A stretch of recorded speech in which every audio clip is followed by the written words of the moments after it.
Despite the bad omens at the beginning of the decade and the loss of a child in the midst of it all, the 1820s eventually proved to be a time of flourish for George and Georgiana, at least as far as business and capital went. Throughout the decade, the Keats had 4 of their 8 children, 3 of which were girls, Rosalind, Emma, and Isabel. On Christmas Day in 1819, a committee consisting of representatives from 5 major states bordering the Ohio River met and voted to build the Louisville and Portland Canal after years of dispute over the canal's location. George would eventually serve on the Ohio Bridge Commission in the 1820s and was a major player in the construction of the Portland locks, which eventually led to the creation of the 14th Street Bridge, designed by Albert Fink and finally built in 1867. Despite the stiff competition within the sawmill industry of Louisville, George stayed in the game, disregarding early trepidations. He was provided a house by the sawmill firm Prentice and Bakewell. This is not, of course, where Keats would live for the rest of his life. In 1837, after over a full decade of prominence in Louisville's highest business circles, George would build the Elks Home. When Keats built his home on Walnut Street, today's Muhammad Ali Boulevard, it was built between 4th and 3rd Street. It's kind of in the area near today's Omni, not far from the Pendennis Club and that part of downtown today. But it was a columned, rather imposing temple-like looking building. And it was generally called in that era the Englishman's Palace.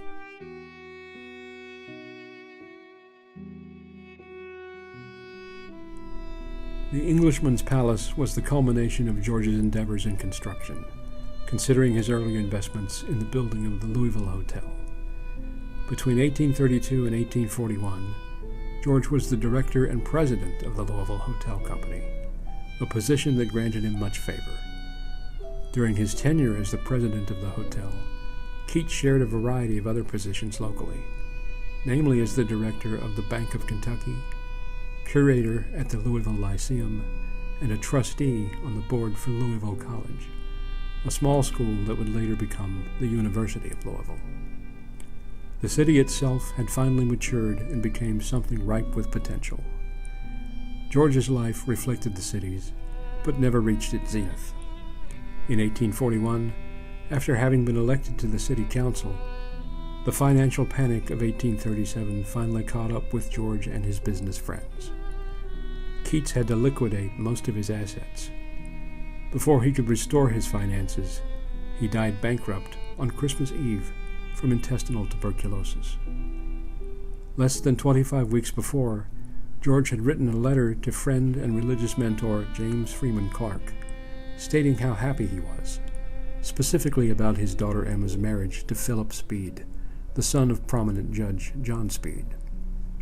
In a sketch later written in Emerson's Dial, Clark would write about George. "I have ever thought that it was quite worth my while to have lived in Louisville, even if I had gained thereby nothing but the knowledge and friendship of such a man."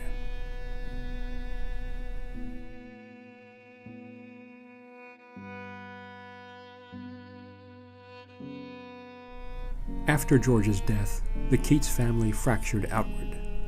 Georgiana remarried 2 years after her husband's death and moved with her new husband to Cincinnati, then to Lexington, where she died in 1879. In 1843, Isabel Keats died in the library of the Englishman's Palace from a self-inflicted gunshot wound, having aimed her brother John Henry's shotgun at her own heart. It is still disputed today as to why she committed suicide. Emma Keats Speed lived a long and prosperous life and was able to pass a piece of her Uncle John's poetry along to another major literary figure after pulling from her father's own personal collection of letters and manuscripts. In February 1882, Oscar Wilde found himself in Louisville, Kentucky, delivering his lecture, The Decorative Arts, at the Masonic Temple. In the course of the lecture, he quoted John Keats's poem, Sonnet on Blue. At the end of the lecture, a middle-aged woman, Emma Keats Speed, approached him. Wilde was delighted to meet a relative of John Keats.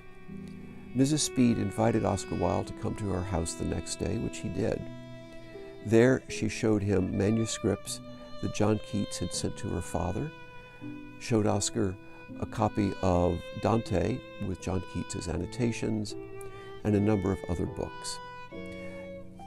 Sometime later, Mrs. Speed very kindly sent Oscar Wilde the original John Keats manuscript of Sonnet on Blue. Subsequently, Oscar Wilde sent Mrs. Keats Speed a copy of his poem, Sonnet on the Grave of Keats.